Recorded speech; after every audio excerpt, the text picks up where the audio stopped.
Après le retrait de Hertz, un expert voit une vague contre la voiture électrique. Selon un expert, le retrait partiel de la société de location de voitures Hertz du marché des voitures électriques pourrait être l'expression d'un recul plus important. Une fois de plus, les valeurs résiduelles des véhicules électriques ont été affectées, constate Ferdinand Dunnon-Hofer du Center Automotive Research. Une vague se construit contre la voiture électrique lorsque les loueurs, les sociétés de leasing, les concessionnaires et finalement les acheteurs de voitures d'occasion sont déstabilisés. Les véhicules électriques d'occasion passeraient d'un bout à l'autre de la chaîne de valorisation, ce qui peut entraîner des pertes.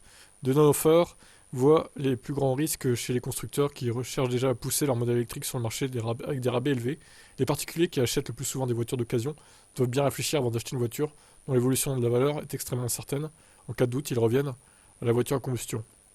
Alors moi, perso, j'achète pas une voiture en me disant, bon, ben, dans telle année, je vais la revendre en fait. Quand j'achète une voiture, je me dis, je vais la garder longtemps. Bon, avec le Kona, c'était pas vraiment ça, effectivement, je l'ai lourdé au bout de 4 ans. Mais encore une fois, s'il avait eu le V2A, je l'aurais gardé le connard. C'est juste ce qui manquait quoi. Mais c'était une très bonne voiture au final. Et la Young, je l'ai toujours. Je l'ai acheté d'occasion en 2016, je l'ai toujours. Ça fait 7 ans. 8 ans presque. Bientôt que je l'ai. Et le Niro, je suis parti pour le garder longtemps. Après, il y en a, ils aiment bien changer de voiture souvent. Donc, ils regardent la revente quoi.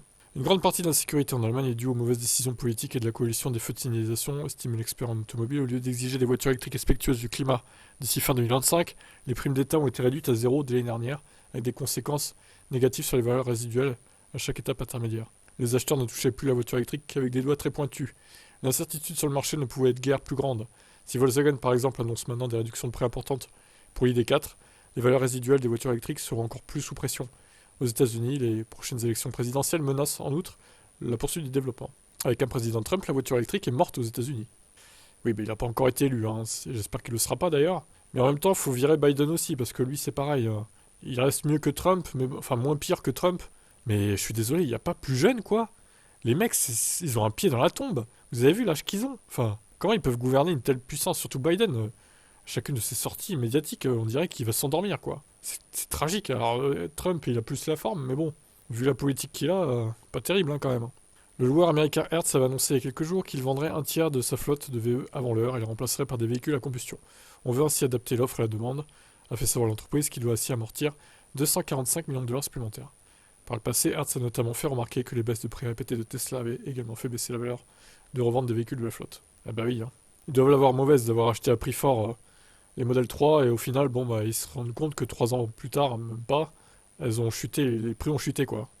Bon bref, en tout cas ils ont qu'à, allez-y, hein, n'achetez pas de voiture électrique, boycottez-les, hein, allez-y, hein, ça nous fera plus de place aux bornes, et comme ça ils taxeront pas l'électricité envers tous ceux qui ont un VE, si ça reste marginal les VE en France, bah moi je dis oui en fait. Achetez des thermiques, allez-y, hein.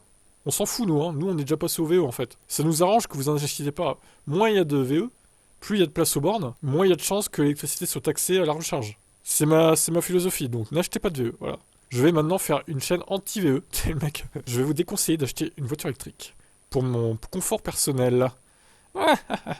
Non, mais c'est dommage, c'est dommage. On dirait qu'effectivement, il y a une vague qui commence à se former.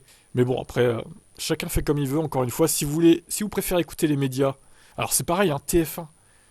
C'est de plus en plus, hein. Là, j'ai vu, il y a encore un sujet sur les batteries produites au pays de l'Est qui polluent ou je sais pas quoi. Il y a eu le sujet avec Tesla qui est passé sur TF1.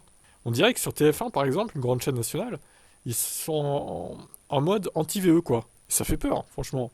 Parce que tous les moutons, là, qui regardent TF1, qui s'abreuvent de ces informations-là, bah du coup, ils vont se dire, ah bah non, en fait, les VE, c'est pas bien. Ça pollue. C'est piratable. On va pas en acheter, du coup, on va rester au thermique. Voilà. C'est ce que ça va faire. Moi, ça me désole, hein, franchement. Après, voilà, faites comme vous voulez, hein. Moi, j'ai un VE, je m'en fous, hein. Quel est votre avis là-dessus?